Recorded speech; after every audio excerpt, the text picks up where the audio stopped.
Boa noite a todos e a todas. Boa noite. Boa noite. Colegas de mesa. Para quem não me conhece, meu nome é Lúcia e eu sou a presidente da Sociedade Psicanálise de Brasília. O nosso convidado é o psicanalista e escritor Roosevelt Cassola, analista de data das Sociedades Brasileiras de Psicanálise de São Paulo e de Campinas. É professor, titular da Universidade Estadual de Campinas, autor de textos em psicanálise clínica, psicanálise aplicada e psicologia médica. Seus últimos livros são Estudos sobre Suicídio, Psicanálise e Saúde Mental, e o analista, O Teatro dos Sonhos e a Clínica do Enactment. Luciano Lírio, ex-presidente da Sociedade de Psicanálise, atual diretor do Instituto de Psicanálise, parceiro que engrandece essa diretoria pelo trabalho incansável e cuidadoso com o nosso Instituto. Hoje é um dia muito significativo para vocês que irão iniciar um interminável percurso do vir a ser psicanalista. Eu me lembro que há cerca de 34 anos atrás ou mais, quando iniciei a minha seleção, quando participei da minha seleção, um dos meus avaliadores ponderou que eu era muito jovem para iniciar a formação, ao que eu prontamente respondi, mas esse é um mal que passa muito rápido. E como passa? Hoje estou aqui na condição de presidente e com imensa satisfação digo que são muito bem-vindos à nossa casa. O tempo passou rápido, de lá para cá muita coisa mudou. Jamais poderíamos imaginar que uma pandemia iria nos obrigar a atender por meio virtual. Seria inimaginável pensar como mentes poderiam se aproximar tão intimamente e, ao mesmo tempo, estarem geograficamente distantes. Sair do conforto de nossos consultórios nos fez repensar a importância do setting interno do analista. Saímos da zona de conforto e, com isso, pudemos democratizar a psicanálise, levando às camadas menos favorecidas da população. Hoje, a Sociedade Psicanálise de Brasília possui uma rede de atendimento gratuito, o que facilita e possibilita nós, psicanalistas, entrarmos em contato com a precariedade humana e com a concretude da falta e do desamparo, sem, no entanto, deixarmos de privilegiar o mundo interno e oferecer a escuta psicanalítica a quem dificilmente teria acesso, não fosse esse projeto. Convivemos hoje com a destruição explícita da natureza. A mudança climática é fato. A democracia corre perigo em vários lugares. A miséria abre caminho para a busca de soluções mágicas, campo fértil para o culto a mentes totalitárias e seguidores fanáticos.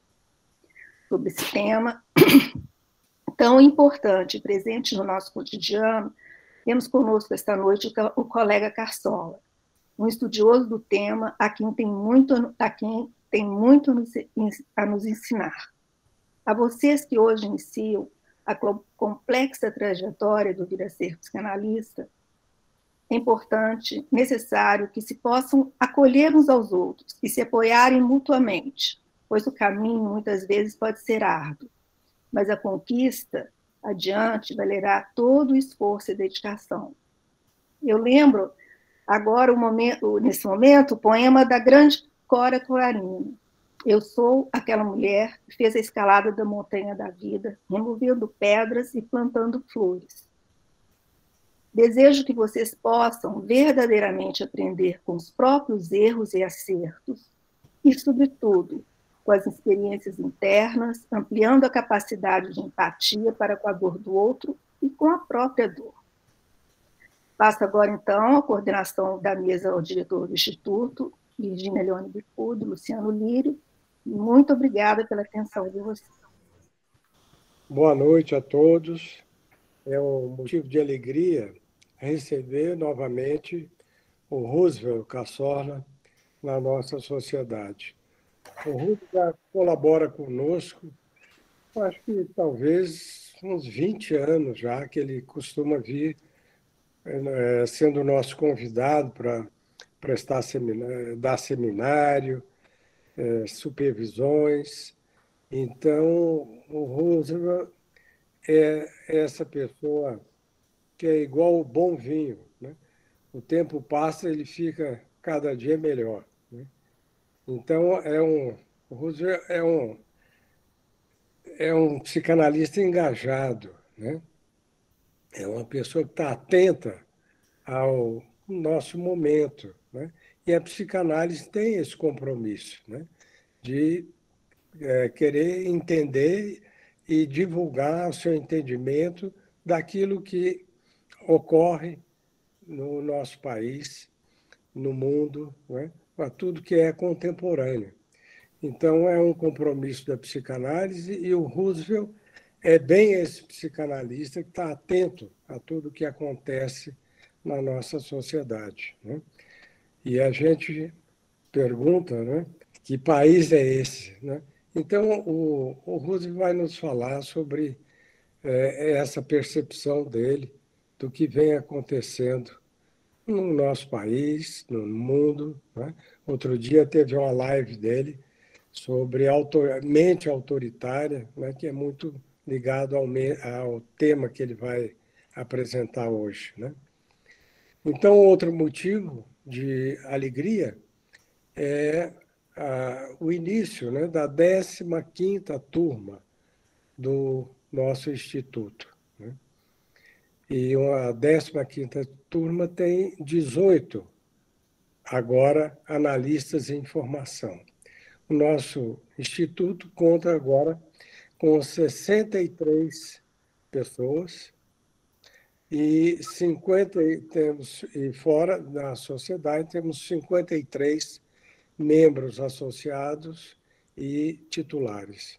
Então, uma sociedade que já tem bem mais de 100 pessoas, é uma sociedade que está pulsante, que está atuante, né? E isso tudo é motivo de alegria.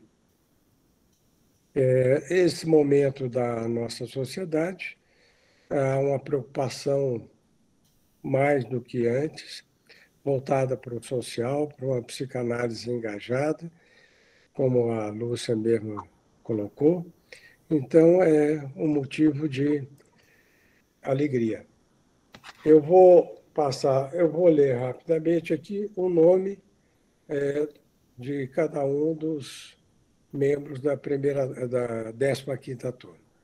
Alberto da Costa Lima, Cláudia Camargo Capiberibe, Elisa Araújo Coelho, Fábio Rodrigues Vieira, Fernanda da Silveira Bastos, Fernanda Paulo Barbosa, Giovana Ferreira Alves Dutra, Catherine da Cruz Leal Sonoda, Mayra Volpe, Maria de Fátima Gondim, Michele Ramos Silva, Patrícia Rebouças Malva Guiotti, Pedro Cunha Machado, Selme Cristina Araújo, Simone Regina Alcântara, Sonja Correia, Suzana Alves, Tibal André Antônio. Eu dou as boas-vindas aos agora colegas da 15ª turma. Eu espero que eles tenham uma boa caminhada no curso que agora vai começar. Eu passo então a palavra ao nosso convidado, Roosevelt Castola, já com um abraço carinhoso a todos. Bem, primeiro eu queria... Está me ouvindo bem? Queria agradecer muito o convite dos amigos de Brasília. Aqui eu muito preso, tenho muitos amigos aí. E, sem mais delongas, dar os parabéns e desejar aos novos colegas que estão iniciando a formação muitas felicidades. Vocês vão se defrontar com a complexidade da psicanálise, com a complexidade da clínica, com a fascinação que essa área provoca a nós todos, e nós temos certeza que vocês todos ficarão fascinados e terão que enfrentar dificuldades de um aprendizado profundo, duro, nas suas análises pessoais, nas supervisões, nos seminários e no trabalho institucional. E mais uma coisa, né? A grande oportunidade que vocês têm em Brasília e em outras instituições de voltar-se para o social, voltar-se para a comunidade.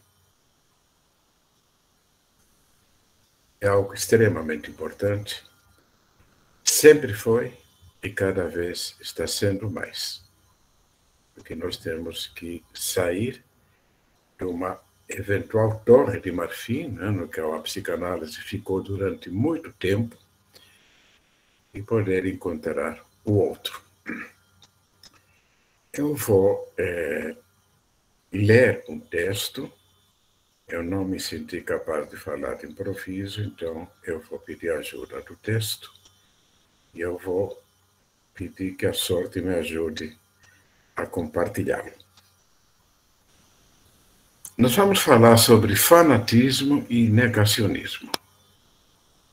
Eu queria iniciar falando um pouquinho do mito de Narciso. Então,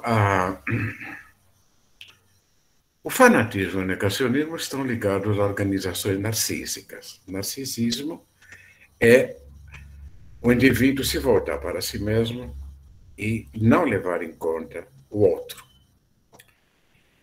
Então, vamos iniciar com o mito de Narciso. Sabemos que a ninfa Lírio engravidou após ter sido violentada pelo rio Céfiso. A beleza de seu bebê Narciso era tão grande que Lírio ficou preocupada. Havia o perigo do excesso, condenado pela cultura grega, a híbris. Lírio consulta Tiresias, o adivinho cego, que era o psicanalista mais famoso na época, né? E ele vaticina que Narciso morrerá se ele se olhar. Narciso desperta paixões que orgulhoso não considera. Ele não precisa do outro, se sente autossuficiente. Ele sequer lhes dirige seu olhar. Podemos supor, no entanto, que com o rabo do olho está prestando atenção se sua beleza está sendo admirada. Ele finge que não vê. O outro serve como espelho e não tem qualquer valor como ser humano. Narciso é o centro do mundo. Em determinado momento, encontra a ninfa Eco, que estava condenada a repetir os últimos sons que ouvia. O castigo de Eco era refletir o outro. Miticamente, é uma história muito bonita sobre por que Eco tinha esse castigo. Narciso apenas vê Eco como um reflexo. Eco repete suas palavras e Narciso se interessa pelo som espelho. Eco está escondida na floresta.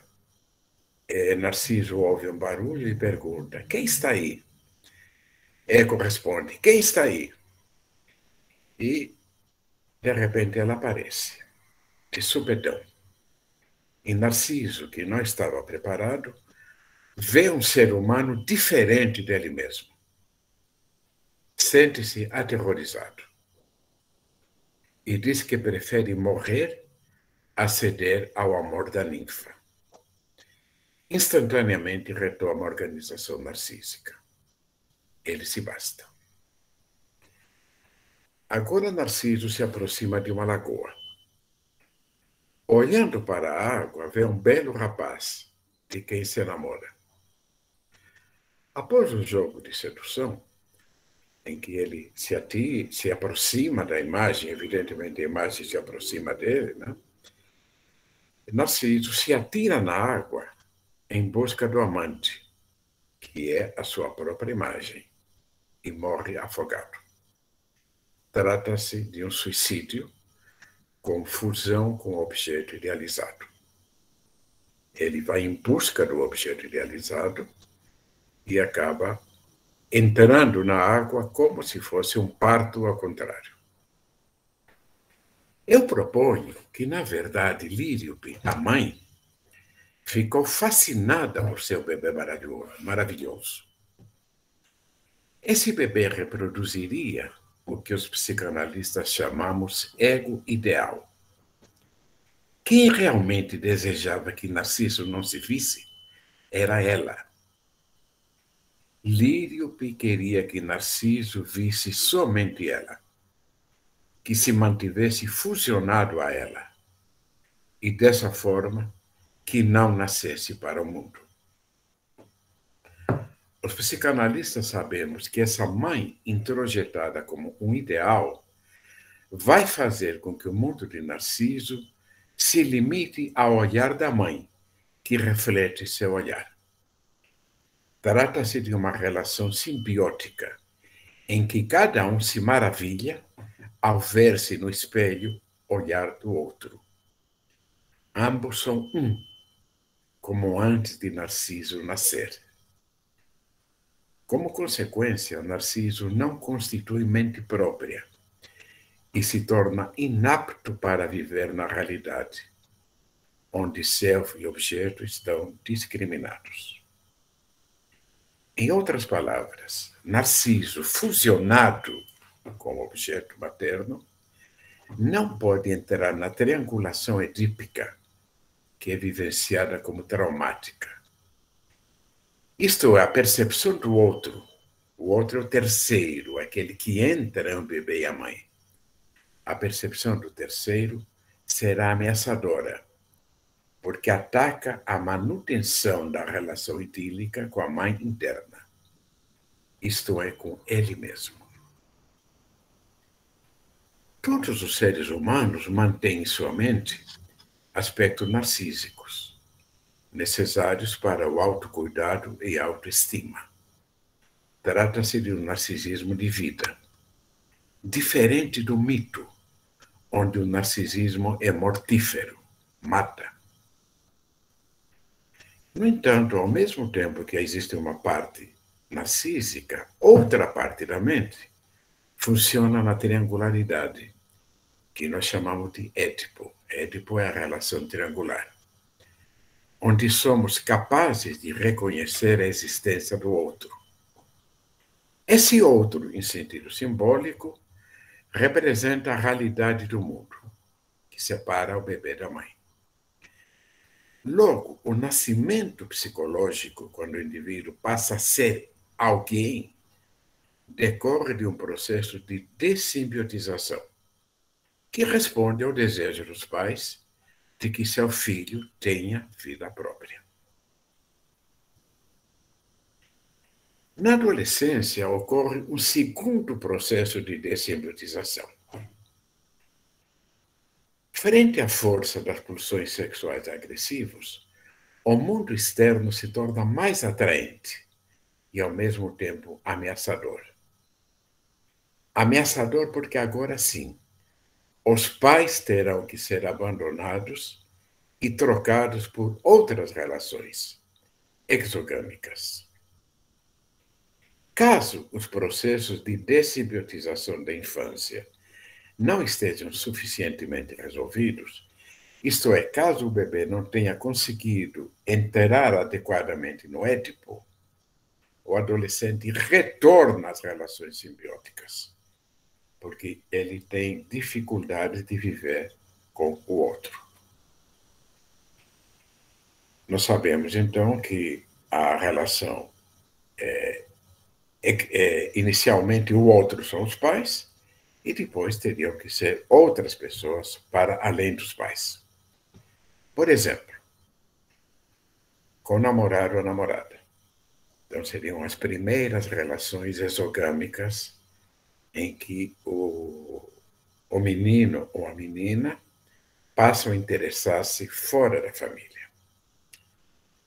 O jovem passa a ver o namorado não como uma pessoa separada dele, com vida própria, mas como um espelho dele mesmo. Um espelho que deve refletir aquele que ele, o apaixonado, projeta no outro. Isso é o apaixonamento narcísico. Esse é o apaixonamento simbiótico. Estamos apaixonados por nós mesmos no olhar do outro. Isso é normal. Todos nós passamos por esse processo de apaixonamento e tomara que nós continuemos um pouco assim. Só que a outra parte da mente, que vive na triangularidade, sabe que o outro é outro. É diferente de mim mesmo. Tem mente própria, desejos próprios e pensamentos que não coincidem com os meus. Na verdade, a vida é uma negociação constante entre aspectos narcísicos. Eu quero que o outro seja um espelho, um prolongamento meu. E aspectos edípicos. O outro é diferente de mim e eu sou diferente dele. Aqui não há juízo de valor, porque tudo isso faz parte da vida. E o que nós consideramos como mais sadio é a oscilação constante entre essas duas configurações.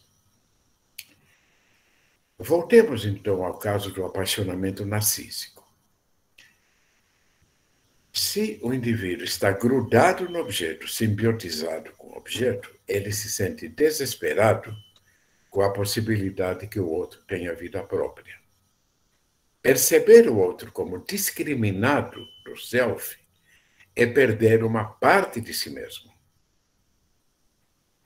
A pessoa se sente abandonada, traída, e esse abandono é sentido como um deixar de existir. Todos vocês já vivenciaram isso, quando perdem sua primeira paixão e acham que a vida não vale mais a pena. Se vocês têm uma capacidade de recuperação, de aceitar a triangularidade, vocês fazem o luto, sofrem e investem no outro objeto, até que aos poucos a gente consegue vivenciar com outro que não é um prolongamento de nós mesmos. Por que esse abandono é sentido como um deixar de existir? Porque esse olhar espelhado, similar ao da mãe, é que o mantém vivo. Se o outro não se comportar como um prolongamento de mim mesmo, eu sinto terror. E vou fazer tudo o que for possível para manter a simbiose. Como é que eu vou segurar o objeto simbiotizado? Eu vou tentar seduzi-lo. Eu vou chantageá-lo. Eu vou ameaçá-lo. Eu vou violentá-lo. Tudo aquilo que vamos encontrar nos fanáticos. Eu preciso que o objeto seja meu, que ele se sujeite a mim, porque eu não vivo sem ele. Se o objeto não ceder a mim, eu posso vingar-me dele. O meu ressentimento, o meu ódio, porque eu não controlo o objeto, o ódio do objeto que não se sujeita a mim, e o ódio de mim mesmo, que não tenho essa capacidade, faz com que eu possa matar o objeto traidor. Os homens matam as mulheres que não se sujeitam a eles. Isso é o feminicídio. Apanham, batem. Elas têm que ser escravas do homem. As mulheres que querem que o homem seja o escravo delas, podem matá-lo, mas mais comumente elas tentam matar-se. As mulheres tentam suicídio quando perdem o objeto simbiotizado. Os homens matam o objeto simbiotizado. Isso, evidentemente, não é sempre assim. Há homens que tentam suicídio e há mulheres que envenenam seus maridos. Não? No suicídio, eu me simbiotizo com Deus. eu vou para outro mundo. Eu volto para o útero materno. Eu volto para a Mãe Terra. Eu volto para a simbiose. E, ao mesmo tempo, me vinco do outro que me frustrou, fazendo sentir-se culpado.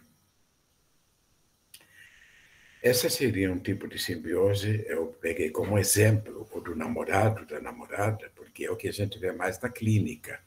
Mas a simbiose pode ocorrer com amigos, pode ocorrer com os pais, pode ocorrer com outras pessoas.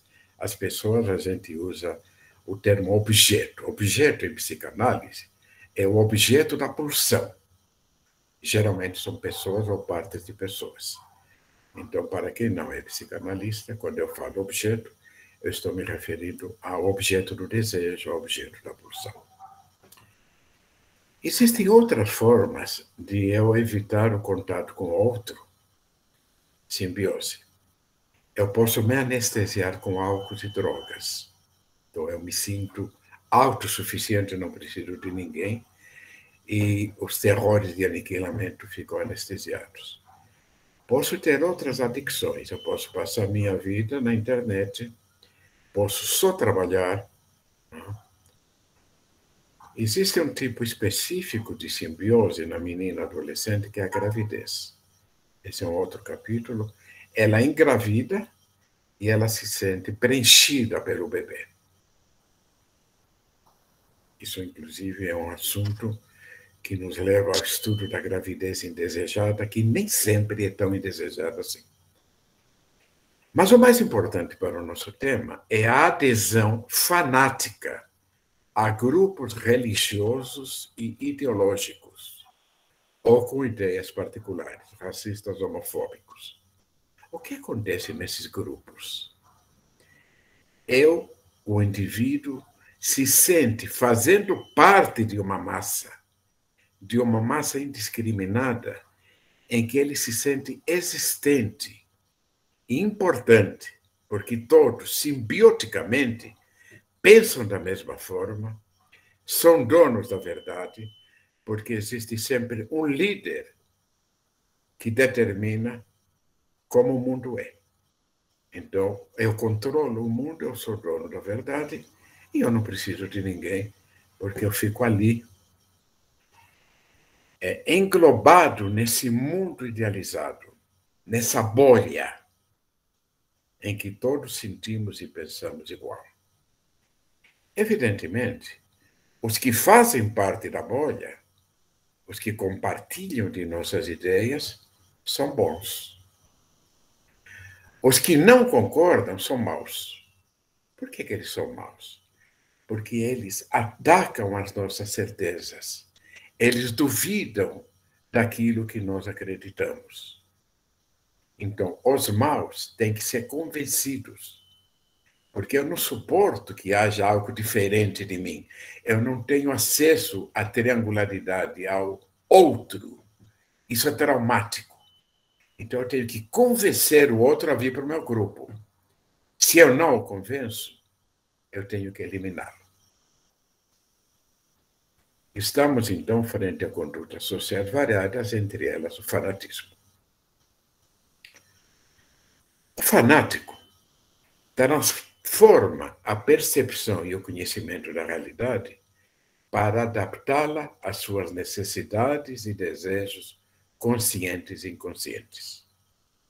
Alá quer que matemos os infiéis. Não há dúvida quanto a isso. Quem não acredita em Alá é infiel. Ele tem que ser eliminado.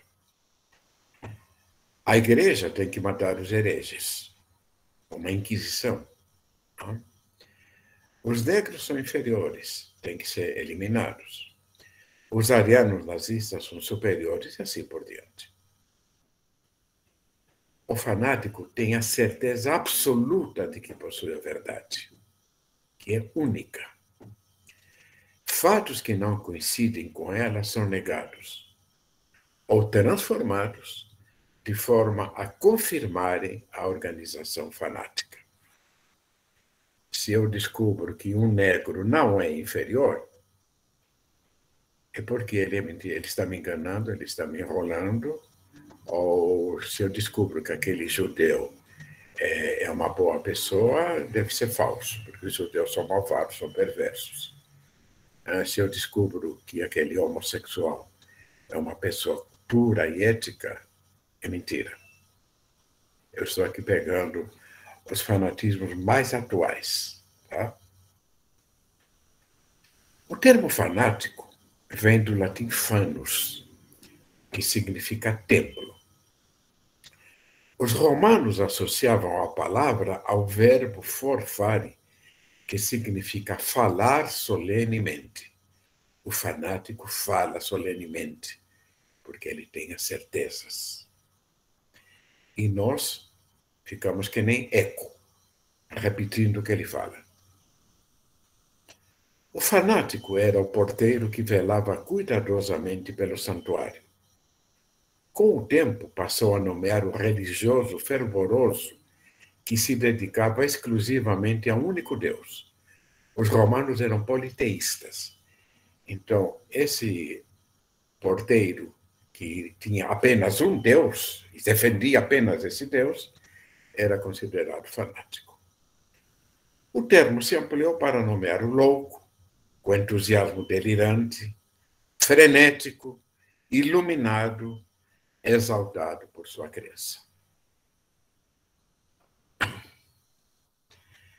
Na mente fanática, imagine um fanático qualquer. Cada um de vocês pode escolher o fanático que queira. Tá? Já imaginaram? Não há lugar para dúvidas. Ele tem todas as certezas. Ele não existe tolerância. Porque se ele tem todas as certezas, ele não vai tolerar diferença. Não há alteridade. Não existe o outro. O outro somente existe para que ele repita aquilo que eu acredito. Não existe culpa, porque o outro é mau. Eu posso maltratá-lo. Não existem lutos, porque não existem perdas. Se eu tenho tudo, eu nunca vou perder nada. Não existe depressão ou reparação. Capacidade de consertar as coisas. Se eu nunca estraguei nada, o que eu vou reparar? Não existe tristeza nem alegria. Quando vocês veem um fanático rindo, ele não está alegre, ele está excitado. Ele está gozando, está sentindo prazer de estar derrotando o outro e de se sentir superior. Vive-se em um mundo hiperreal, onde as coisas são o que se imagina que são. Nada além ou aquém disto. Isto é isto e está resolvido. Às vezes, o fanático pode ter uma parte da mente não psicótica razoável. O psicótico é aquele que transforma a realidade a partir do seu mundo interno. Não? Então, vocês estão vendo que o fanático tem um quê de psicótico. Daqui a pouco nós vamos diferenciá-los. Quando o funcionamento fanático convive com uma parte não psicótica razoável, mantém-se um certo contato com a realidade, como vemos no fanatismo do dia a dia. A palavra fã vem de fanatismo. Os fãs idealizam um cantor de rock, um time de futebol, um ideólogo, um político, mas sem maiores prejuízos, porque há uma parte da mente que percebe. O único perigo que os fãs têm é de se decepcionarem com o ídolo, né? O sujeito é campeão mundial de tênis, mas é negacionista. Então a gente se decepciona com ele, mas não há grandes prejuízos. Aqui vamos separar o que diferenciaria o fanático da parte psicótica, do psicótico. O fanático deforma uma realidade que é consensual para determinados grupos sociais em forma convincente para aqueles grupos. Por exemplo, a Terra é plana para determinados grupos. Há uma conspiração internacional para dominar o mundo através de chips colocados nas vacinas. Todos os fanáticos acreditam nisso. Mas essa realidade é bizarra para os outros. Agora, no psicótico, a nova realidade é bizarra para quase todos. Por exemplo, existem seres extraterrestres que invadem minha mente com ameaças. Ninguém vai acreditar nisso. Ainda que possa até existir, não? Mas é mais improvável, né? Teria que haver provas. E, ao contrário dos fanáticos, o psicótico não costuma estar em busca de adeptos. Ele fica lá com a loucura dele e ele não se incomoda que os outros sejam convencidos. Pelo contrário, às vezes ele até prefere ficar isolado com o delírio dele. O fanático não. O fanático ele precisa desesperadamente fagocitar os adeptos. Quanto mais adeptos, mais ele se sente poderoso. E se ele não tiver adeptos, ele começa a ficar desesperado. Porque aí o outro não acredita nele. Aí ele começa a ter medo de deixar de existir. Aspectos fanáticos e psicóticos coexistem e sofrem influência mútua. Surtos psicóticos, explosões genocidas. Né? Vamos eliminar todos os Houthi de Uganda, vamos eliminar os islâmicos lá da Sérvia, vamos eliminar os índios, né, que ocupam as nossas terras, vamos eliminar os judeus e assim por diante. É fanático e psicótico, lógico, e é perverso, não? Suicídios coletivos, por exemplo, o Jim Jones. O Jim Jones, ele era um fanático e ele tinha um monte de adeptos, 1.800 adeptos, morreram nas Guianas praticando suicídio coletivo, porque ele prometeu que todos iriam para o outro mundo. Aí, de novo, a simbiose, né? Vamos para um outro mundo. E nós sabemos, né, da história lá do Jim Jones, que algumas pessoas, ou talvez muitas pessoas, não quiseram se matar e foram mortos. Foram mortos pelo resto do grupo. Então, aqui já não é mais fanatismo, aqui já é perversidade junto com o fanatismo. Não? Evidentemente, o fanático se considera infalível. Certo da superioridade da sua verdade, luta pela salvação do outro. Tá? Vocês recebem batida lá na porta do sujeito que quer converter vocês para a religião dele. Mas se vocês não se convertem, ele vai embora. Agora, outro não. Se você não se converte, você vai preso, você vai ser torturado. E pode ser a religião, pode ser biologia, ou pode ser qualquer outra crença. Quando o outro resiste à salvação, o fanático tem certeza de rivalidade invejosa. Então, o outro é um rival que tem inveja dele. Então, ele, o fanático, terá que atacar todas as evidências que abalariam suas ideias. Qualquer argumento contra o fanático terá que ser eliminado, atacado, e incluindo as pessoas que duvidam, que essas pessoas são perigosas. Qualquer forma de perversidade está justificada, em nome da verdade ou da causa. Portanto, atrás da certeza supostamente inabalável, existem terríveis inseguranças. O fanático está sempre inseguro. O fanático está sempre achando que alguém vai derrubá-lo, que alguém quer tirar o poder dele, que existe alguma conspiração contra ele. Por isso que ele tem que montar um sistema de polícia secreta, de espionagem, de contra-espionagem, e todos aqueles estados policiais que vocês conhecem têm a ver com isso. O fanático, ele aparentemente é muito poderoso, mas ele está terrivelmente inseguro. Então, o psicanalista, quando atende a alguma pessoa que tem uma parte fanática, porque fanático não procura psicanalista, mas às vezes a gente identifica um pequeno aspecto fanático no paciente ou em nós mesmos, né? Nós também temos aspectos fanáticos.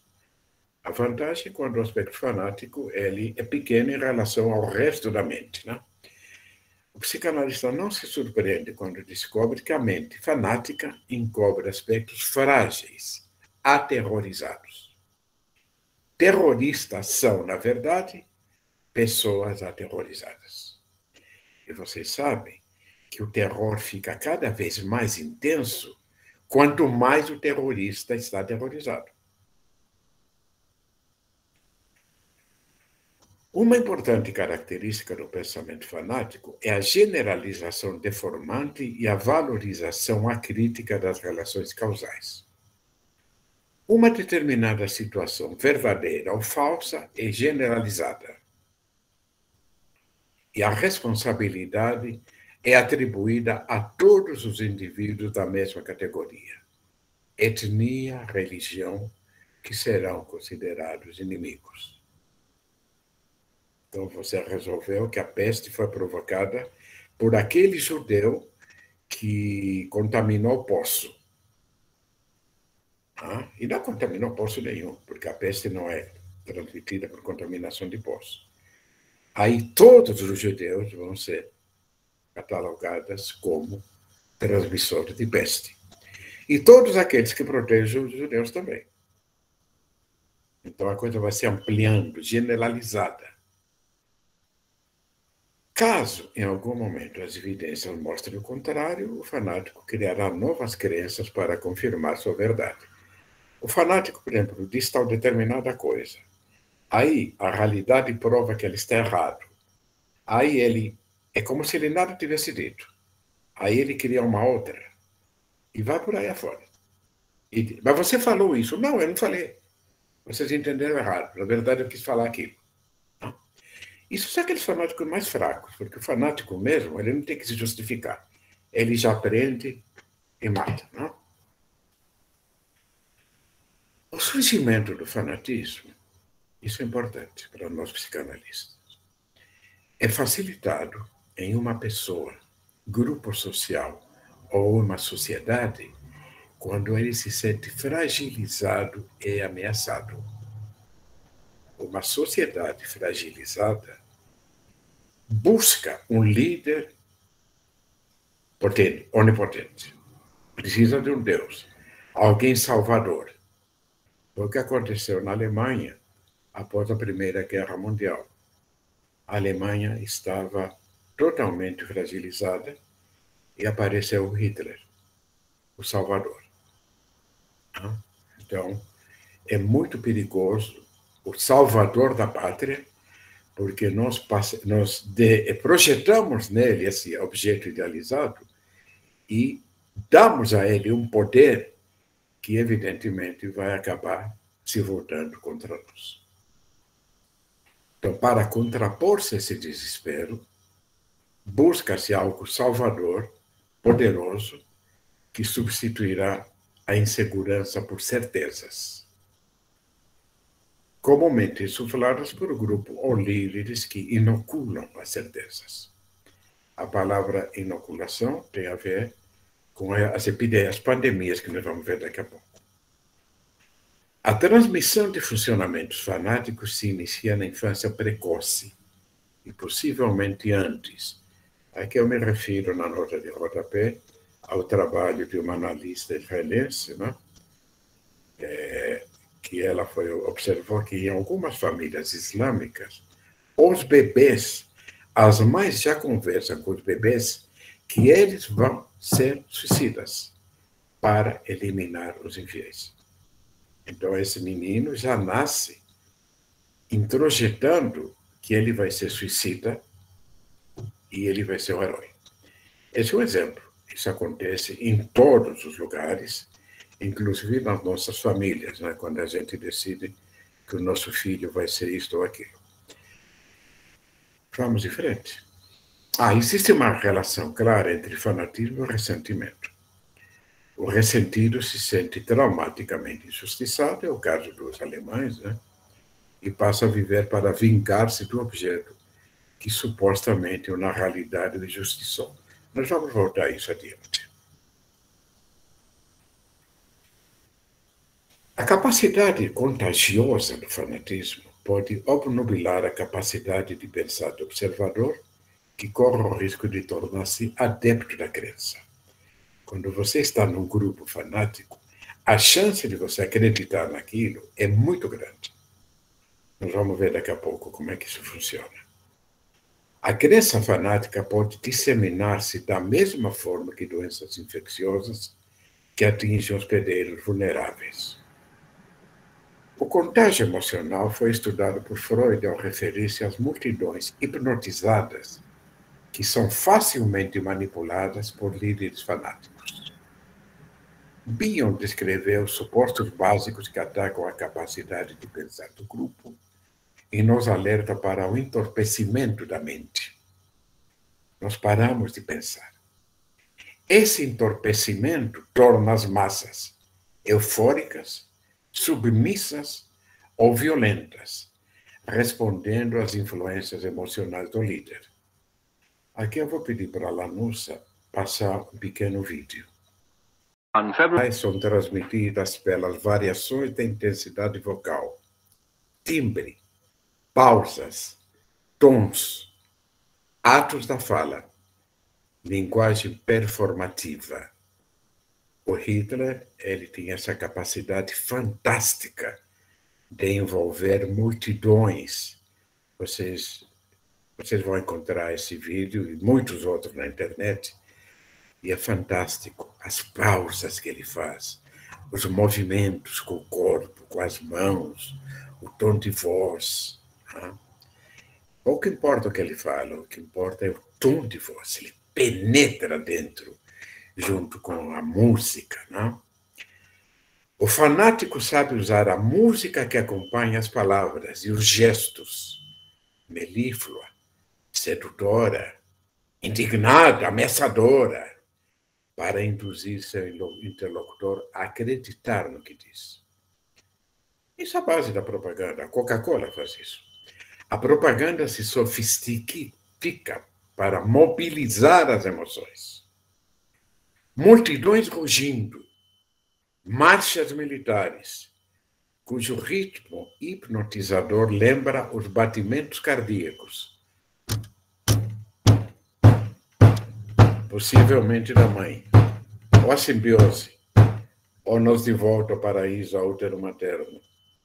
Palavras de ordem, orações compungidas, repetição constante de chavões, iluminação hipnótica, etc., substitui a capacidade de pensar pela descarga emocional. Todos nós estamos sujeitos a isso. Isso faz parte da fragilidade de nossa mente. A deturpação do significado das palavras é outra arma indutora. Klemperer estudou como o uso emotivo da linguagem deformada pelo nazismo transformava a mentira em suposta verdade. Orwell, no clássico 1984, descreve a novilíngua com a mesma função. Vocês podem pensar agora em alguma palavra que nós estamos usando atualmente que não tem o significado. O significado ele é transformado, não? Então, por exemplo, todas as pessoas que não pensam de uma determinada forma nos Estados Unidos durante o macartismo eram chamadas comunistas. Aqui também. Então, a palavra comunista não significa comunista. Há uma deformação da palavra e nós podemos usar a palavra fascista também. Então, quem não é comunista é fascista.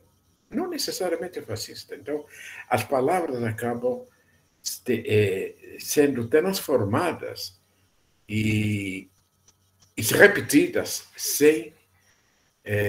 cuja função não é descrever um fato, mas é mobilizar emocionalmente o outro. Eu sou cristão. Se eu sou cristão, eu sou bom. Bom, há cristãos que não são bons. Que a gente que não é cristão é bom. Não? Então, essa generalização. Não? A pós-verdade é mentira induzida emocionalmente a palavra do ano. As redes sociais, todos sabemos, têm se transformado em instrumentos para deformar a verdade, já que seus membros, protegidos pelo anonimato, se sentem livres para propagar seus preconceitos e violência. E as redes sociais também têm dono, né? Elas também podem ser usadas de uma forma perversa. Fanáticos têm facilidade para intuir quais pessoas ou grupos têm potencial para serem fanatizados por sua causa. Bebês, crianças pequenas, adolescentes, juventude nazista, juventude comunista, revolução cultural na China, juventude integralista, jovens da igreja X, jovens da igreja Y. Eles são facilmente fanatizados porque eles estão em busca de um objeto idealizado. A maioria escapa quando isso passa, mas se a força da persuasão for muito grande e houver ameaças, eles acabam entrando no grupo fanático. Indivíduos ressentidos e desamparados são vítimas fáceis. O presidente Trump, né, ele venceu em grande parte naquelas áreas dos Estados Unidos em que havia muita pobreza, havia muita dificuldade das pessoas sobreviverem, né? E ele conseguiu, com esse discurso, arranjar culpados e convencendo as pessoas a punir os culpados. Outras vezes, o fanático fanatizante, por exemplo, Hitler, se liga a grupos já instituídos, mas rapidamente adquire a liderança rivalizando com os antigos líderes, por vezes acusando-os de heresia, traição ou deturpação. Quem conhece a história do Partido Nazista Comunista sabe, né? As várias brigas internas, Trotsky contra Lenin, um mata o outro, Stalin. E, então, dentro dos grupos fanáticos, eles não são homogêneos. Há aqueles que são mais fanáticos e vão ter que eliminar os hereges. A contagiosidade e o medo facilitam a conquista de seguidores. Transgressões, mentiras, racionalizações fazem com que tudo seja permitido. Pela causa, sacrifica-se qualquer resquício de humanidade, justificando-se torturas, morticínios e genocídios. O fanático se sente um justiceiro. A transmissão transgeracional faz com que povos ou grupos humanos ressentidos tomem outros grupos como inimigo por gerações, recrutados por sentimentos, relatos e mitos transmitidos consciente e inconscientemente. Guerra dos 30 anos, Guerra dos 100 anos, aquelas famílias no Nordeste em que gerações e gerações uns se matam aos outros. E eles nem sabem como é que começou tudo. Atualmente vivemos em todo o mundo um recrudescimento de preconceitos de cor, origem, nacionalidade, hábitos e ideias. O politicamente correto que pretensamente combatia o preconceito torna-se também fanatismo, condenando-se todos aqueles que muitas vezes com humor, lapso, são capazes de lidar com a diversidade. Hoje nós não podemos abrir a boca, porque somos politicamente incorretos. Então, é esse perigo, né, da perversão, por um lado, e da censura pelo outro, como chegar nesse meio termo que não nos tire a liberdade? O fanático pode ser muito agradável enquanto tenta converter-nos às suas ideias.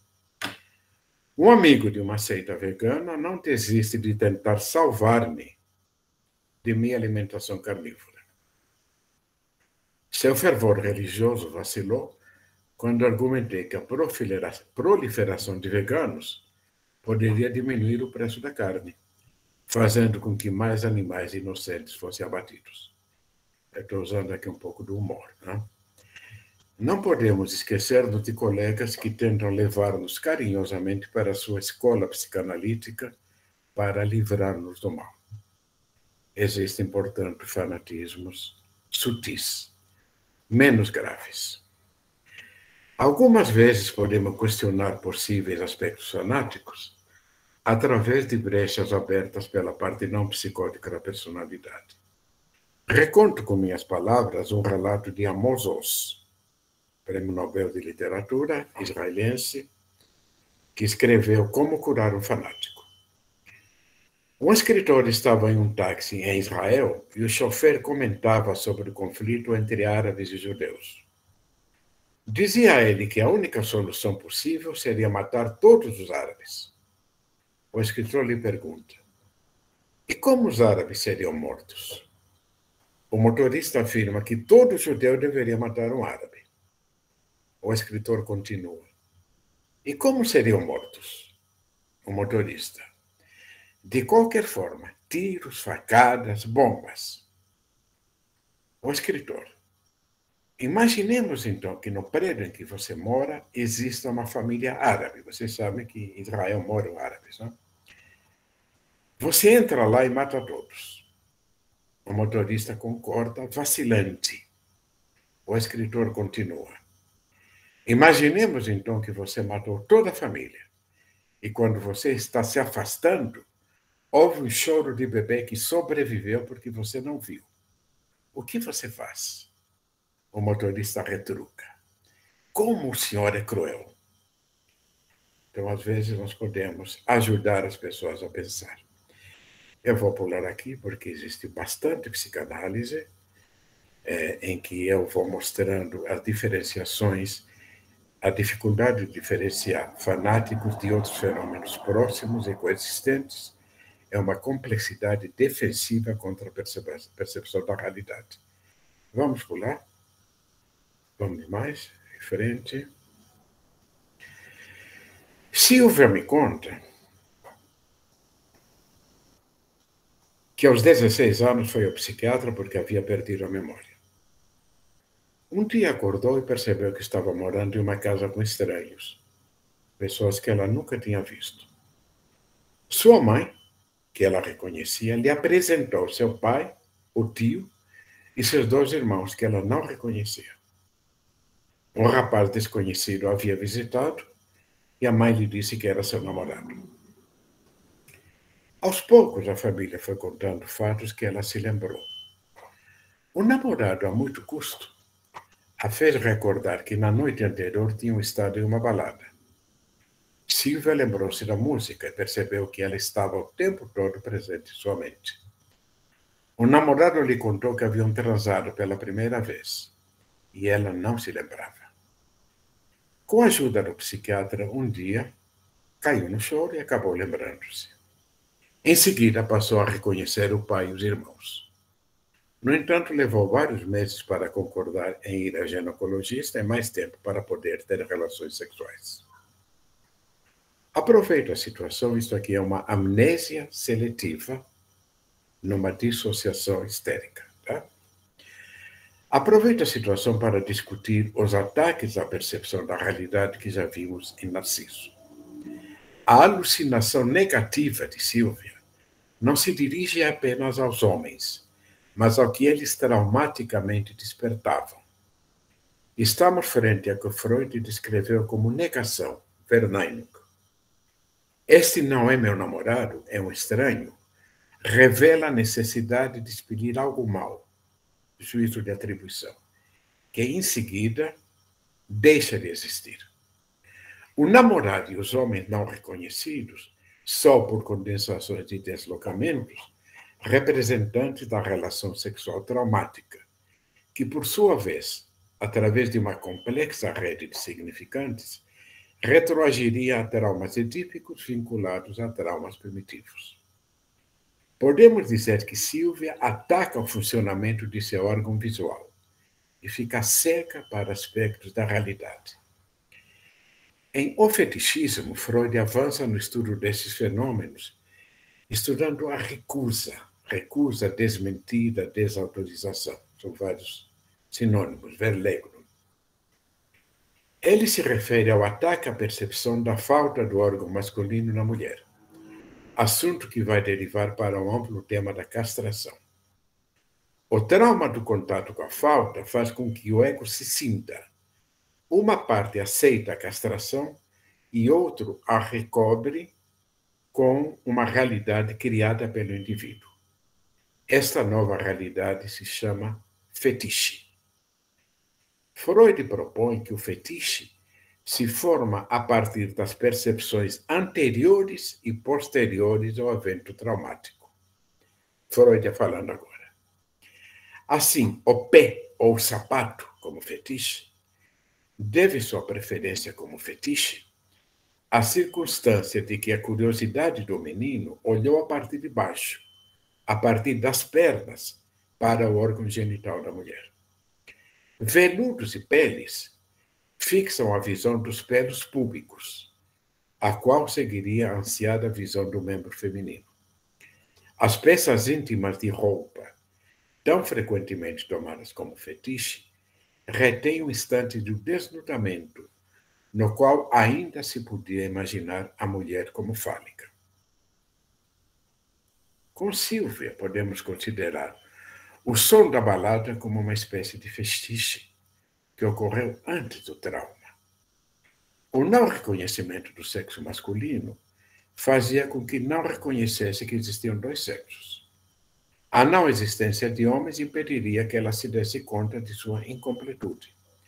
Incompletude ainda mais traumática por ter descoberto que o pai e os irmãos, e por deslocamento todos os demais homens, eram tabus.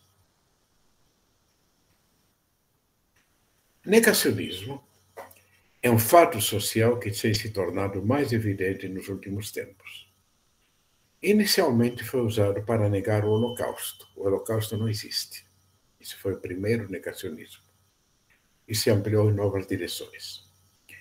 O negacionista despreza as evidências que ele considera falsas ou mentirosas. Comumente cria outra realidade oposta àquele que ele nega. Comumente ele é fanático. O negacionista está convencido de sua verdade. O negacionista está convencido de sua verdade. Os índios não precisam de terras. Existe o falso negacionista, cujo único objetivo é beneficiar-se, por exemplo, com cargos políticos. Eu acho que os índios precisam de terra, mas eu vou apoiar esse negacionista que eu vou ser ministro. Entre os dois temos o adepto idiotizado, que não se preocupa com a verdade ou a mentira. Apenas precisa de um líder que o faça sentir-se existente. Penso que a maior parte dos negacionistas se encaixa nesta terceira espécie. Ele apenas segue cegamente o líder para sentir-se existente. A nova realidade criada pelo negacionista tem características próprias. Apela-se para o imaginário mítico, envolvendo aspectos ancestrais do indivíduo, do grupo ou da humanidade, transformados em construções idealizadas. Retomemos o texto de Freud sobre fetichismo. Como vimos, o fetiche representa uma percepção ocorrida pouco antes ou após o evento traumático. Você pode subir um pouquinho? Originalmente a castração. Esse modelo vai ser usado. Suponhamos que o recém-nascido foi expulso do paraíso, vida intrauterina, sofrendo o terrível trauma de cair no inferno. Ele vai morrer, terror de aniquilamento. O paraíso será retomado na primeira mamada. E o inferno retorna em seguida. Entre momentos no paraíso e no inferno, a experiência com o outro permite que possa viver na terra, onde se administram as assombrações infernais em conflito com os deuses idealizados, graças à capacidade de continência materna. O que nos importa neste modelo é o fetiche que o bebê ou a humanidade cria para substituir o trauma da expulsão do paraíso. A completude total, o sentimento oceânico, que será encontrado em grupos fanáticos que prometem o paraíso na terra ou no céu, esse fetiche. Talvez seja um fetiche universal, porque os seres humanos todos acreditamos, consciente ou inconscientemente, numa outra vida intrauterina. É possível que a pletora de fanatismos e negacionismos atuais seja influenciada pela dificuldade dos seres humanos de conviver em sistemas democráticos. Houve um aumento nos sistemas democráticos pelo mundo, pelo menos por uma grande parte, pelo mundo mais conhecido por nós. Não? No sistema democrático, o poder e as transformações são negociadas o tempo todo em forma transparente. Os conflitos são permanentes e levam a diferentes graus de instabilidade. Existirão aqueles que preferem sacrificar a liberdade em nome de uma ordem. Chega de bagunça. Comumente, essa ordem, que dá origem a governos repressivos, visa restituir privilégios que foram suspensos pelo sistema democrático.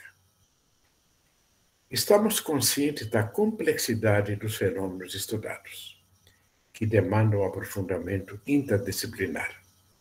Por exemplo, os cientistas sociais mostraram a relação entre situações de desamparo do sistema capitalista, o neoliberalismo, a hipertrofia da razão, a idealização do mercado, a modernidade líquida, a sociedade narcísica, o declínio da função paterna, a necropolítica, resultando na desumanização, temas que nós não vamos abordar aqui. Mas as hipóteses efetuadas nos ajudam a lançar algumas luzes sobre as escolhas negacionistas, que, como vimos, visam o retorno a um passado idealizado. Esse passado pode ser recente, por exemplo, saudades da ditadura no Brasil. Vamos botar ordem nesse país. E comumente se vale de ideias anti-iluministas. Quando a religião se sente ameaçada, reforçam seus grupos fundamentalistas. Isto é, aqueles que se valem das escrituras, evidentemente interpretadas da forma que interessa ao fanático.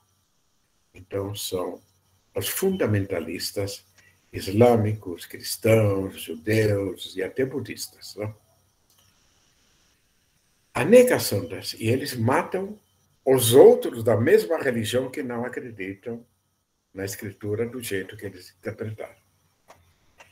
A negação da ciência implica em um ser superior que tudo determina e que nos protege se seguirmos suas ordens e ensinamentos. O darwinismo é vivenciado como inimigo. Seu erro é supor que nós, os homens criados por Deus à sua imagem e semelhança, somos apenas um elo de evolução. Os racistas e os supremacistas brancos são nostálgicos do tempo que constitui a raça superior, dominando todas as raças inferiores. Os nazistas recuperaram mitos das origens como descendente dos arianos, a suposta raça superior. O modelo de Mussolini era o poder de Roma antiga. Grupos evangélicos têm se apropriado de símbolos judaicos, na expectativa da vinda do Messias, que fará a conversão dos judeus ao cristianismo. O negacionismo do poder das vacinas repousa também em uma fantasia de que tudo que é natural, isto é, fruto de Deus, nos salvará. Não há que preocupar-se com mudanças climáticas, como se pudéssemos voltar ao início dos tempos, em que Deus mantinha a natureza intacta e o homem apenas usufruía dela. As mulheres e os homossexuais ameaçam por estimularem desejos e necessidades em seres considerados superiores. Curiosamente, o risco de guerra nuclear não é mais discutido. Le Goff nos mostra como o imaginário medieval, está na moda agora, tudo que é medieval, né? Se mantém presente em nossa cultura. Seria uma época onde existia ordem, cavalheirismo e fidelidade. Essa idealização da classe dominante, os nobres e os donos das terras, ignora convenientemente a população miserável, submissa e oprimida. O fanatismo pode manifestar-se também naqueles do campo oposto. Ao fanático que se vale das escrituras, se opõe o fanático que quer destruir qualquer resquício de tradição. Eu já falei agora, fanatismo se digladiam dentro dos mesmos grupos religiosos e ideológicos, cada qual se considerando mais puro que o outro. Atualmente se observa a expansão do chamado populismo destrutivo, cujo objetivo é destruir as instituições democráticas, especialmente aquelas que buscam mitigar o sofrimento mental. Isso está ligado ao neoliberalismo. Os afetos onipotentemente destrutivos se idealizam, e a função continente da sociedade democrática é formada ou destruída. Isso implica na escalada permanente de excitantes atos destrutivos que visam manter a relação simbiótica do narcisismo destrutivo. Os colegas que conhecem o conceito de narcisismo destrutivo do Roosevelt vão encontrar várias teorizações nessa direção, principalmente nesse trabalho da Zinat Eitz, que é uma analista alemã, e estuda o fenômeno Trump, populismo destrutivo. O fanatismo e o negacionismo atacam o indivíduo ou grupo que se vale da razão, que permite e busca o debate, a controvérsia, que respeita as evidências e opiniões dos demais. A maior ameaça para o fanático é a liberdade do pensamento. Por isso, atrás de todos os negacionismos, sempre existe em forma latente o ódio pela liberdade, pela criatividade, pela convivência fértil com o outro, pela capacidade de pensar, sentir e transformar o mundo a partir do aprender com a experiência. Eu vou parar por aqui. O texto segue falando do fanatismo no movimento psicanalítico, que eu acho que não... Ele é tão conhecido que não vale nem a pena a gente falar aqui, né? E eu vou encerrar por aqui. E me desculpem se eu me estendi demais. E tomara que haja algum tempo para a gente poder conversar sobre isso, porque tudo isso, gente, são especulações, são ideias, são fantasias, são sonhos e são fatos. Mas não há jeito da gente explicar ou compreender um fenômeno tão complexo e que vai variar em cada momento, com cada pessoa, em cada grupo, em cada sociedade. Então, cuidado com o reducionismo. Tá? Muito obrigado, Carla Cassorla. Tivemos aí uma bela aula, profunda, né? E bastante perspicaz, né? De um tema tão atual, né? Que é o fanatismo e o negacionismo, né? Temos um tempo, então, para uma conversa. Quem é que gostaria de levantar alguma questão?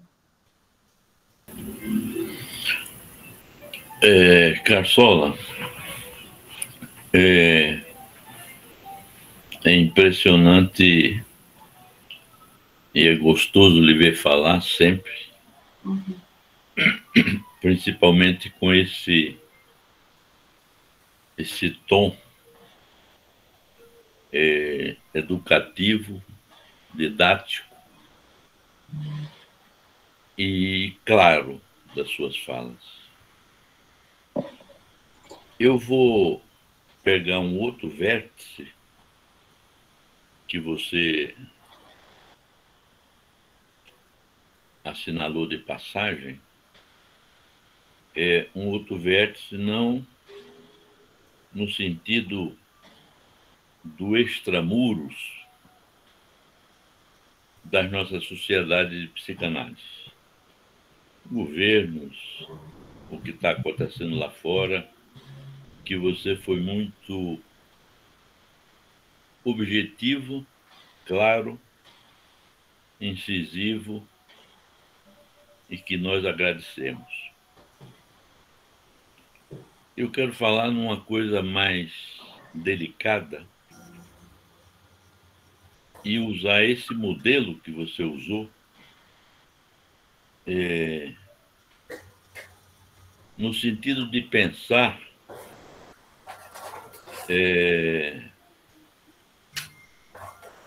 nas nossas instituições psicanalíticas e não lá fora. Então, a pergunta ou a questão que eu quero colocar para você, e você fique à vontade para responder ou não, porque eu acho que é uma coisa muito delicada e que deva ser respeitosa por todos nós, não como crítica, mas sim como reflexão.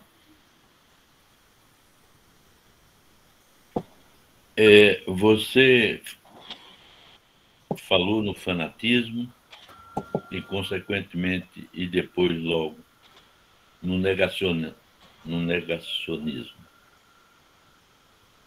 A minha questão é assim: nas sociedades de psicanálise, nos institutos de psicanálise, às vezes, e isso é uma coisa secular, quando eu digo secular é desde Freud, eu acho que nós também praticamos, não de uma maneira grandiosa, mas de uma maneira menos, eu diria, menos perversa, o que você define como fanatismo. E eu vejo isso quando as escolas de psicanálise, os institutos de psicanálise, os professores dos institutos de psicanálise e nós próprios psicanalistas adotamos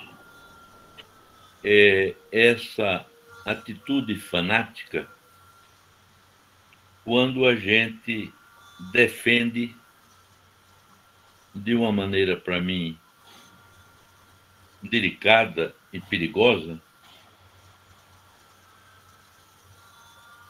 aquilo que se denomina de verdades psicanalíticas. Cada escola de psicanálise tem grupos pequenos que são incisivos em dizer que a verdade, o que a psicanálise é a psicanálise daquele grupo, daquela escola, daquele modo de pensar psicanalítico.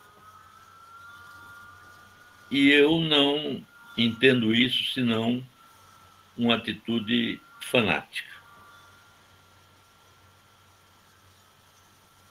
O que você acha? E eu penso que isso diz respeito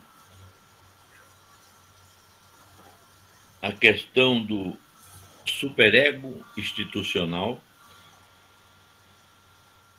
a questão do superego mal trabalhado e mal elaborado nas análises dos analistas, inclusive os analistas de datas, dos professores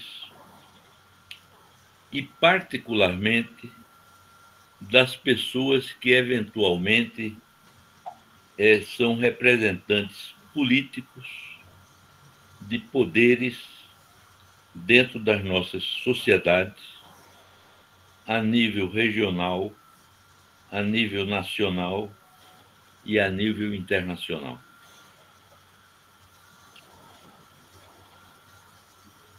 eu acho que é hora não só de cuidar o que está lá fora, que é mais explícito do que está dentro de nós,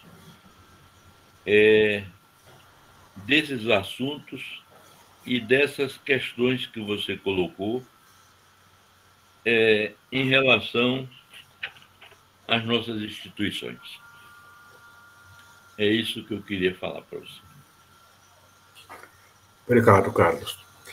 Nós podíamos ouvir mais algumas questões e depois... acho que é bom. Vamos ouvir a Beth, aí depois você pode responder 2 ou 3 perguntas. Beth. Ok, boa noite. Cassorla, que bom te ouvir. Concordo com o Carlos, que aula que nós tivemos. Seu texto maravilhoso, me deu vontade de ler depois ele com mais atenção e com mais cuidado. Parece até que eu estava do lado do Carlos, assim, eu e Carlos tocamos ao mesmo tempo, levantamos a mão e eu também estava pensando, viu, Carlos, nas nossas vidas, né, na nossa vida institucional. E você, Cassorla, disse logo no início da sua apresentação, você falava do tripé, né? É isso, a gente está inaugurando uma turma, e você chamava atenção para o tripé da importância da análise pessoal, da supervisão, dos seminários clínicos e teóricos, e você acrescentou a importância da vida institucional, né? Quer dizer, e que é um tema que eu acho que é o que o Carlos trouxe também, né? De que maneira que a gente pode pensar melhor na nossa formação, como que nós podemos pensar mais sobre a nossa vida institucional. Dentro das nossas instituições, inclusive você é um dos coordenadores, né, de um working party, né, eu tenho visto o crescimento, né, de trabalhos de grupo, e o working party é uma excelente experiência, né, a gente vai ter agora no Congresso a possibilidade de quem não conhece poder participar, né, o Congresso da FEBRAPS que vai ocorrer agora em março. O trabalho que você coordena sobre microscopia da situação analítica, é onde o trabalho de grupo é essencial, né? Então, não sei, eu fiquei pensando muito nesse aspecto, se você concorda que na nossa, não sei, a pergunta é um pouco por aí, né? O que nós poderíamos assim, incluir na nossa formação para que esse quarto eixo da nossa formação, né, que tem a ver com a vida institucional, se articulando um pouco, né, com o estudo de grupos, que a gente tem, assim, psicanalistas, né, desde sempre que fizeram isso. Você citou o Bion agora há pouco, né, quando você trouxe os supostos básicos, né, eu pensei no Pichon Rivière, hoje a gente tem o René Caes, né, o próprio... perdi agora, mas enfim, a gente tem vários, né, analistas que têm pensado a questão do grupo, mas, entretanto, eu vejo ainda uma certa dificuldade das nossas sociedades de incluírem esses estudos, né, como uma possibilidade também para praticarmos, né, o nosso pensamento em relação à convivência grupal, que eu acho que é disso que você trouxe, né, você insistiu, né, quando a gente está... Como é que a gente se comporta quando estamos em grupo? E como o Carlos lembrou bem, nós, como psicanalistas, não estamos livres, né, de nos comportarmos como fanáticos.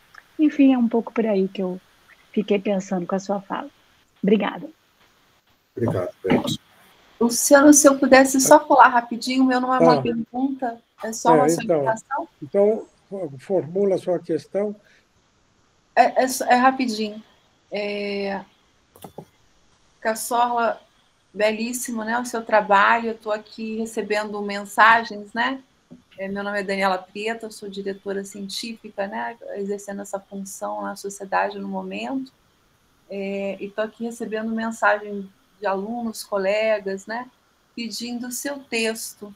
E aí a editora da nossa revista já tinha pedido, não sei se ela conseguiu conversar com você, se seria possível publicá-lo.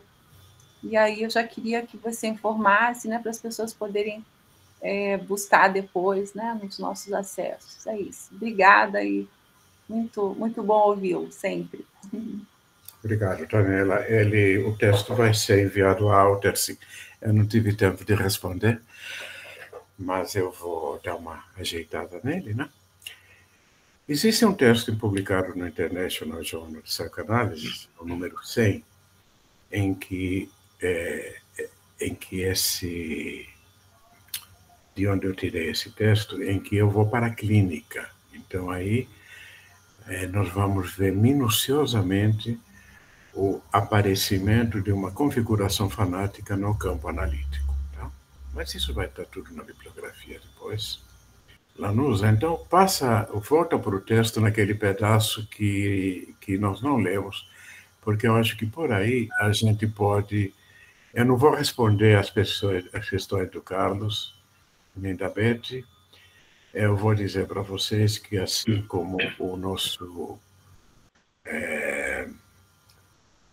pioneiro Freud, eu sou pessimista.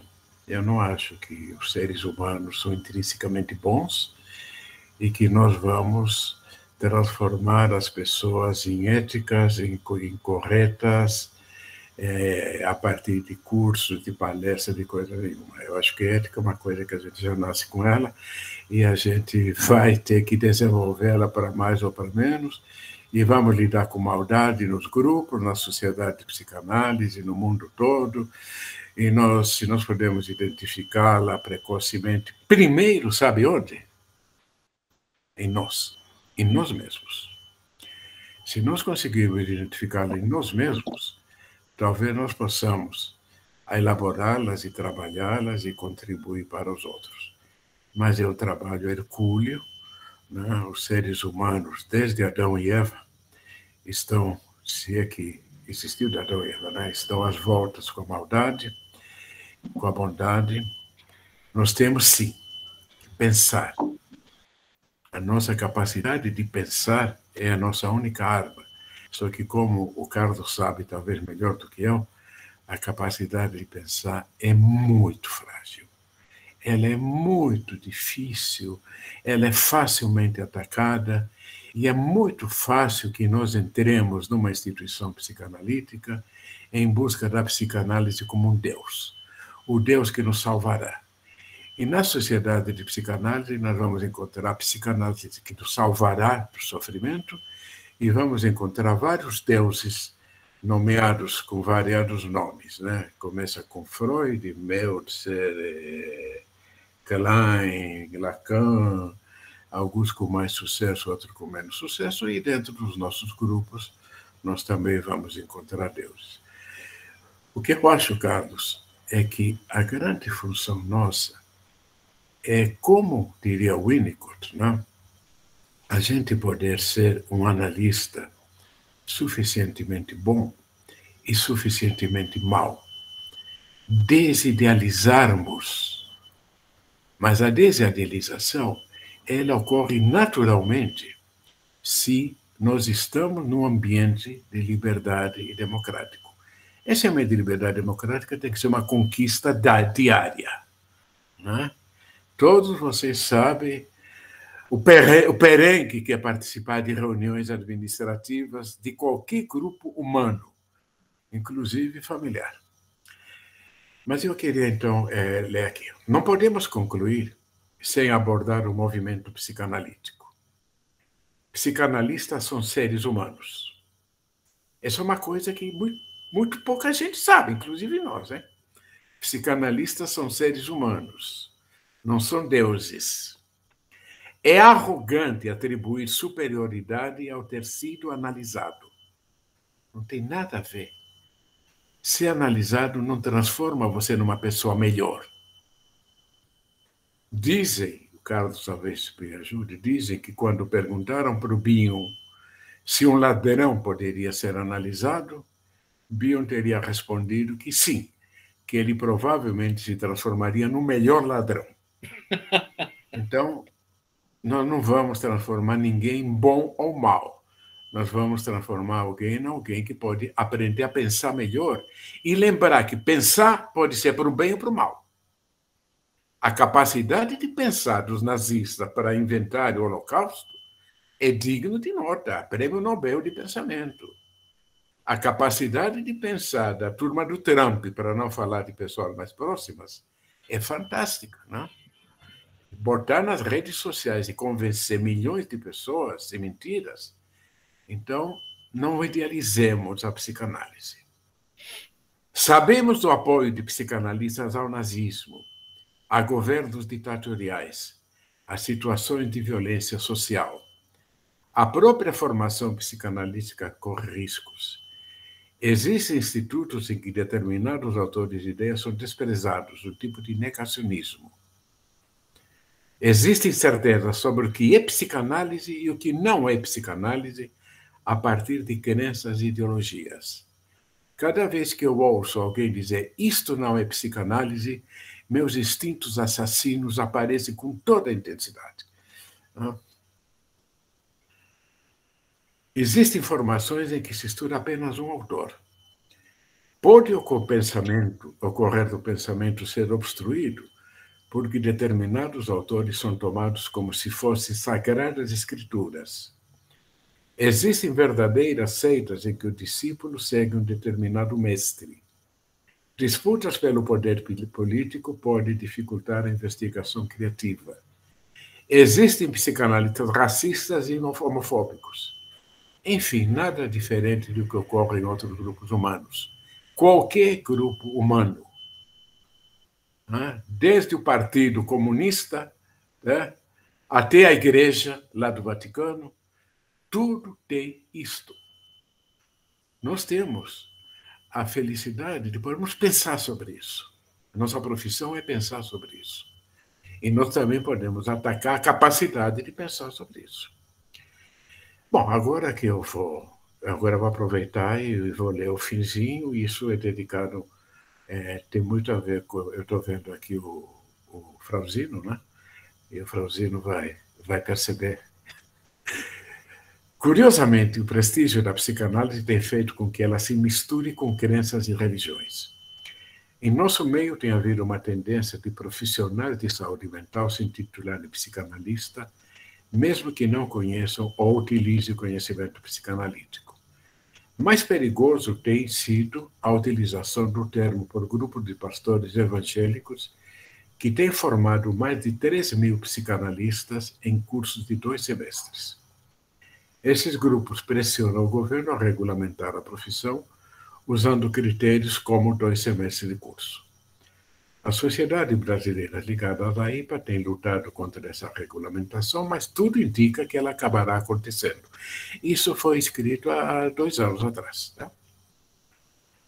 A psicanálise tem algo a oferecer no tratamento de mentirosos, fanáticos e negacionistas?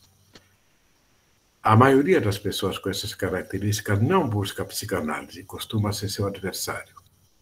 Entretanto, podemos identificar algumas defesas e alguns pacientes que nos procuram por outros motivos e ajudá-los a se conhecer melhor, sem a pretensão também arrogante de transformar o paciente em alguém melhor. Nosso maior desafio é descobrir formas para que a descoberta da psicanálise possam beneficiar a sociedade. Estamos em uma encruzilhada. Bem, eu acho que com isso, Carlos, eu me coloco totalmente de acordo com você. Mas eu acredito que nós vamos ter que conviver com isso. Vamos ter que conviver com isso, porque isso faz parte dos seres humanos e psicanalistas são seres humanos. Inclusive, não é raro que a gente veja a gente buscando na psicanálise o Deus que vai fazer com que a gente se sinta existente. Ô, Cassorla, obrigada por todas essas ideias que você faz a gente pensar, né? Você falou agora não vamos transformar ninguém em uma pessoa melhor, e isso é uma questão clínica interessante, né? Quando a gente vai falar do fanatismo, porque se por um lado tem essa personalidade fanática que a gente está conversando, tem também aqueles momentos fanáticos de cada um de nós, e a gente mais mundanos, mais ordinários, mais de dia a dia. E a gente observa isso aparecendo na clínica embora isso não seja jamais uma demanda. Ninguém chega para a gente falando, eu estou sofrendo porque eu sou fanático na minha religião. Quer dizer, talvez pelo Flamengo alguém já tenha recebido algum marido, né? Não sei, mas de todo modo, o meu ponto aqui se por um lado isso não é alguma coisa que venha como uma demanda do paciente, por outro lado, não seria importante a gente poder trabalhar isso na dupla, né? Não no sentido de melhorar as pessoas, mas como alguma coisa que aparece, como um nó, como um ponto cego, e que a gente pode abordar, e como você falou, né? Ajudar a pessoa a se conhecer melhor. A gente não vai ter mais garantia do que isso. Isso já vai ser coisa pra caramba, né? Não sei, me fez pensar nisso agora. Paula, a gente não tem que trabalhar com nada. Quando a gente tem que trabalhar, já virou um desejo. Eu tenho que trabalhar o fanatismo da pessoa. Não trabalhar nada. Eu vou trabalhar aquilo que o paciente está me pedindo, né, de alguma forma, para ele quer entender melhor, ele quer conhecer melhor, ou ele não quer conhecer, mas ele está lá, porque o psicanalista é um grande enganador, né? Você sabe. O paciente não vem para se conhecer. O paciente vem porque ele está sofrendo. Aí nós vendemos o gato por lebre. Nós fazemos com que ele se conheça. Né? E aí ele começa a gostar de se conhecer. Mas se ele, mas se não, ele não quer se conhecer. O paciente, a função do paciente é resistir. Né? A função do paciente é resistir. A função, todo o nosso trabalho é resistir à psicanálise. Quando a gente está muito, muito idealizando, a psicanálise é linda, maravilhosa, meu analista é ótimo, meu paciente é maravilhoso, pode ter certeza que tem perversão no meio. Sedução. Jogo de sedução. Análise é um processo penoso, sofrido. Formação analítica também. Pensar também. Normalmente o fanático, ele nos procura quando a organização fanática desaba. Quando, por exemplo, você apoia o ditador X, tá? Escolha qualquer um, certo? E, de repente, a polícia do ditador X chega na tua casa e prende toda a tua família. E você diz que não, que você apoia ele. Fala, não, mas você fez tal coisa, tal coisa, tal coisa. Então, nesse momento, a organização defensiva cai. E aí você precisa rever tudo aquilo que aconteceu. É a decepção, né? É o ressentimento. É quando, vamos imaginar que, Paola, você seja fanática pelo seu marido. Você é fanática pelo seu marido. É o marido perfeito, né? Lindo, maravilhoso, infalível, não é isso? E um dia você descobre uma falha nele. E aí você deprime, ressente, acha que a vida vai acabar, e aí você vai procurar o analista. Então, o analista ele é procurado quando a organização narcísica desaba, falha, e aí aparece o sofrimento. Tá? Agora, enquanto ela estiver presente, ninguém vai mexer nela. Agora, pode ser que durante a análise, a gente acaba, o próprio paciente identifica, né?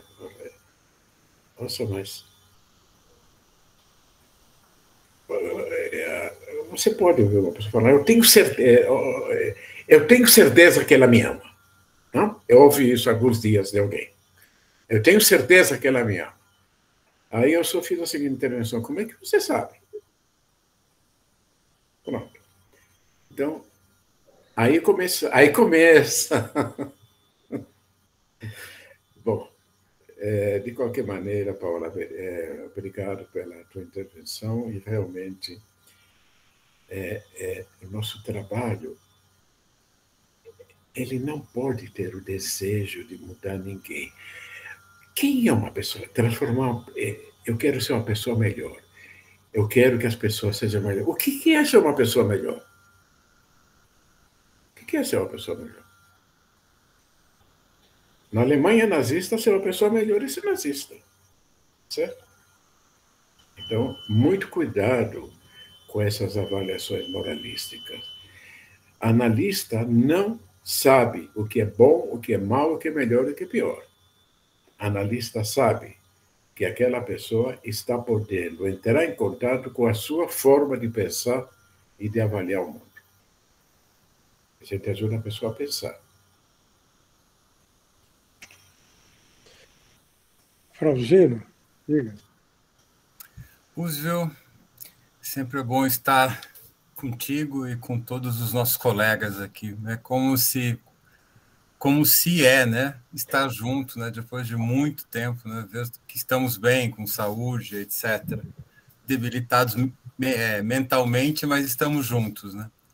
Mas eu queria eu não vou fazer uma indagação, mas só por uma lembrança sua que você fez aqui nessa aula inaugural, né? Além das suas ideias clínicas, teóricas, que são sempre originais, um tom didático, né? Uma lembrança que você fez para os nossos novos colegas e uma lembrança para nós, né? Uns mais experientes, outros menos, né? Nós, analistas, somos seres humanos, demasiadamente humanos, né? Então, essa é uma lembrança que acho que cabe a nós, né? Análise didática, por mais longa que ela seja, por mais, entre aspas, boa que ela seja, nós somos ainda humanos, né? E acho que isso tem que ser uma lembrança, né? Obrigado, Roosevelt. Obrigado, Carlos. Cassola, uma ligação entre o que você falou e a sua palestra sobre a mente autoritária, né? Acho que a mente autoritária permeia, né, tudo isso que você colocou sobre fanatismo e negacionismo, né? O que lhe parece? O que você poderia trazer mais? Luciano, eu acho que há alguma confusão. Não fui eu que falei de mente autoritária, não. Mas eu acho que está mais ou menos ligado a isso, né? Eu tenho a certeza, eu sou o dono da verdade. E os outros têm que se sujeitar a mim. É uma decisão, não uma posição esquizoparanoide, né? Em que o objeto interno persecutor se transforma em idealizado. Então, nós idealizamos a nós mesmos, né?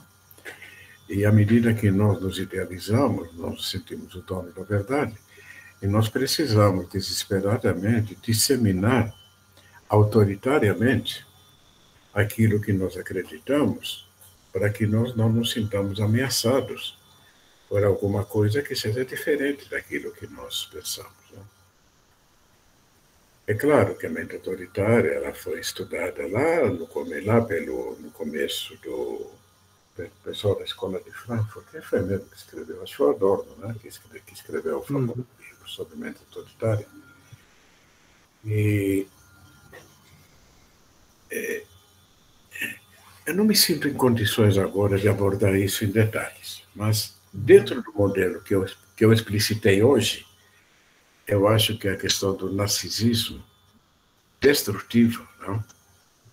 E da dificuldade de viver se a alteridade pode nos ajudar a usar como modelo, não?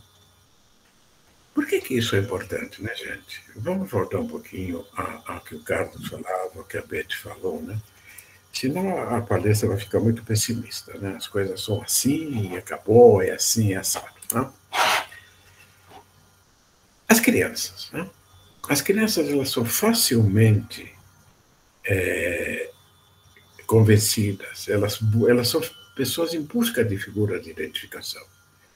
Se as figuras de identificação são malévolas, eles vão se identificar com as figuras de identificação malévolas, não?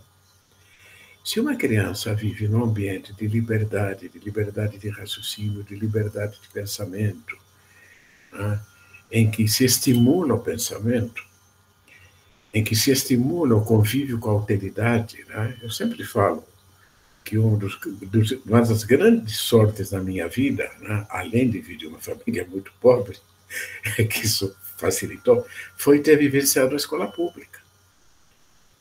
E na escola pública, dos velhos. Né? Então, eu tinha colega japonês, colega negro, colega pobre, colega de alta sociedade, e a gente tinha que conviver juntos, e a gente vai descobrindo que todos nós somos seres humanos.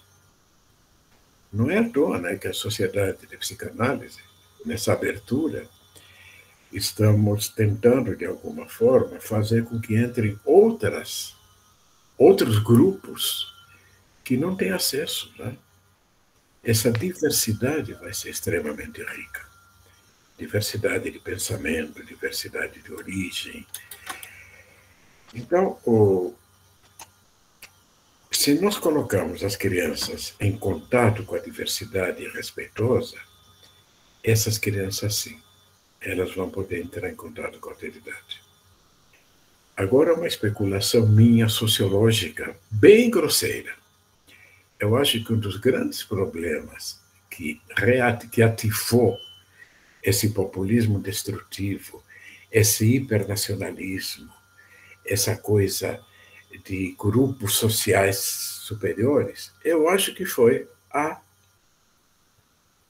União Europeia, a globalização. A globalização.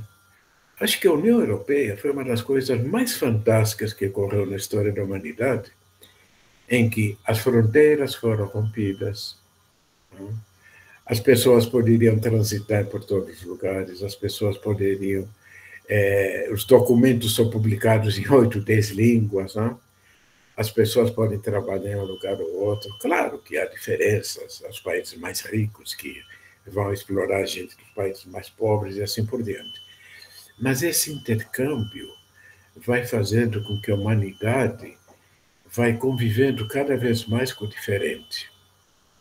E, de repente, algum grupo fala, não, nós estamos perdendo nossa identidade. América para os americanos, né? Que foi então, a França para os franceses, né? E assim por diante. Então, existe um momento de sístole e diástole na história da humanidade. Né? Há uma diástole, uma abertura em direção ao outro, essa abertura é ameaçadora, e aí há um recuo.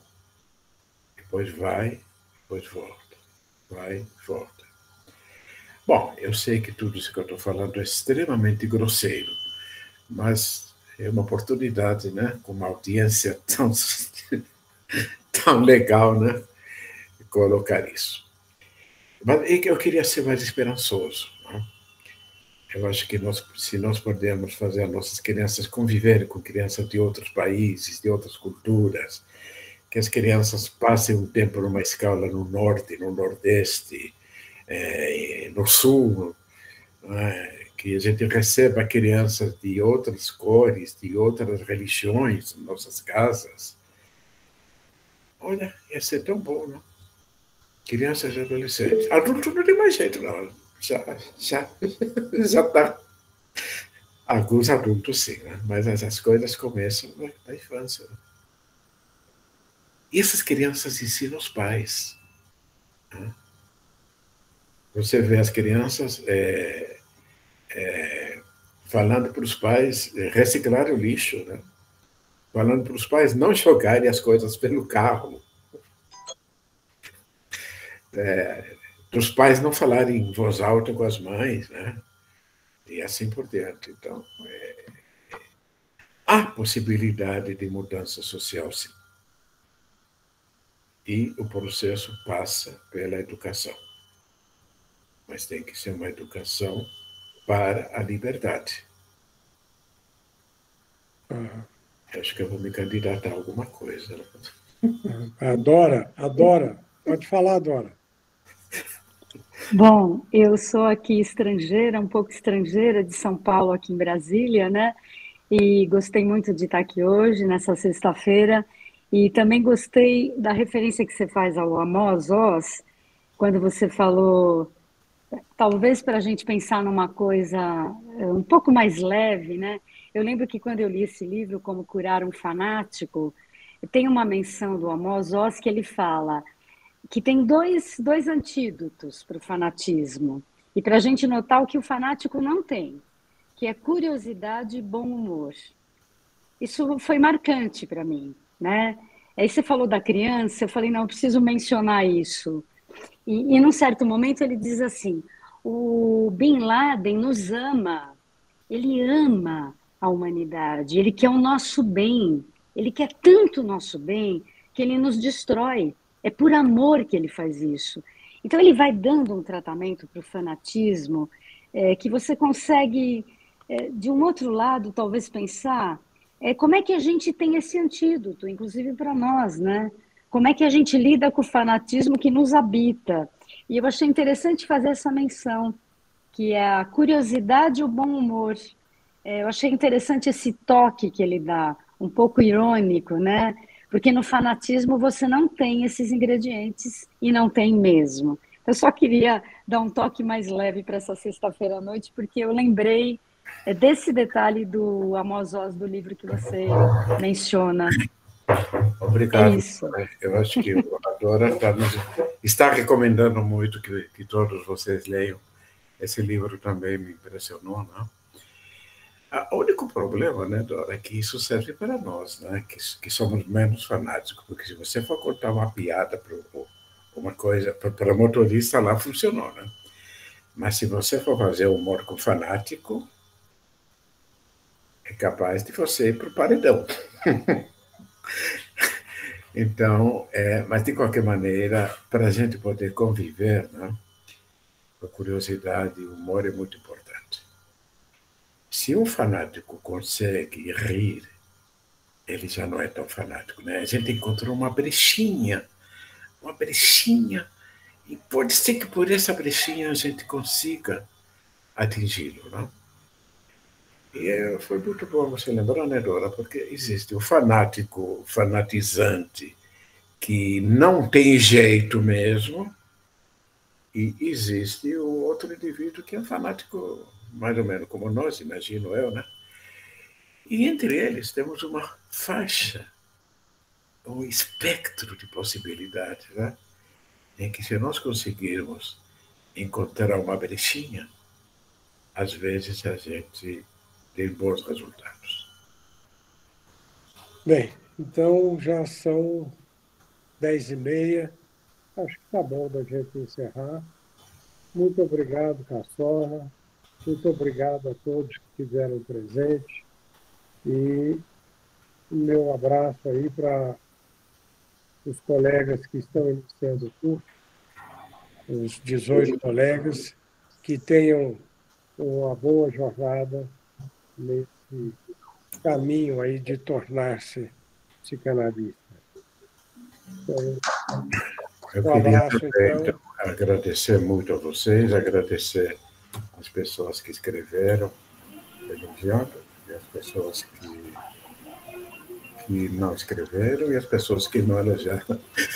Mas o que eu queria mesmo era dar também as boas-vindas, né, como convidado aos 16 colegas que estão entrando, e que não se assustem, né, com o que nós falamos aqui, porque vocês estão entrando em uma sociedade, né? Infelizmente, as sociedades nossas, todas as sociedades que eu conheço aqui no Brasil, são pessoas sérias, são pessoas éticas, são pessoas que estão lutando, né, pelo desenvolvimento da psicanálise, e todos, de alguma forma, estamos conscientes dos fanatismos, das crenças, né, dos deuses, dos perigos todos que nos assolam porque fazem parte da vida, não? E vocês que estão entrando agora, que vão ser os futuros analistas, não? Vão também se haver com isso. Tomara, né, que a nossa reunião de hoje alerte vocês para esses obstáculos. Então, obrigado a Brasília. Um abraço a todos. Um abraço. Obrigado.